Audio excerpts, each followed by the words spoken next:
ഡൽഹിയിൽ മാധ്യമപ്രവർത്തകരോട് ക്ഷുഭിതനായി പിണറായി വിജയൻ. ഒരുമാതിരി ഇടഞ്ഞാലുണ്ടല്ലോ ഞാൻ ആള് പക്ഷേ കാലെടുക്കുന്നതിന് മുൻപ് കാറിന്റെ ഡോർ അടയ്ക്കുകയാണോ എന്നാണ് പിണറായി ചോദിച്ചത്. ഡൽഹി കേരള ഹൌസിൽ നിന്ന് CPM കേന്ദ്ര കമ്മിറ്റി യോഗത്തിൽ പങ്കെടുക്കാൻ സുർജിത് ഭവനിലേക്ക് ഇറങ്ങുകയായിരുന്നു പിണറായി. ഇത്രയും വലിയ ഗതികെട്ടവൻ ഈ ലോകത്ത് വേറെ ആരെങ്കിലും ഉണ്ടാവും എന്റെ കർത്താവേ. നേതൃത്വത്തിനെതിരെയും ചോദ്യങ്ങൾ ഉയരുന്നു പാർട്ടിക്കുള്ളിൽ നിന്ന് തന്നെ.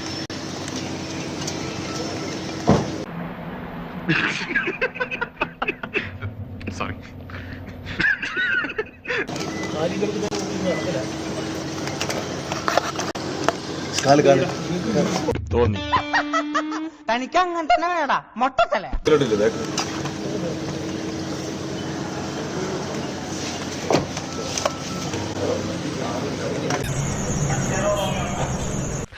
എല്ലാവർക്കും സന്തോഷമായല്ലോ. എനിക്ക് സന്തോഷമായി. എല്ലാവർക്കും പിരിഞ്ഞു പോവാം.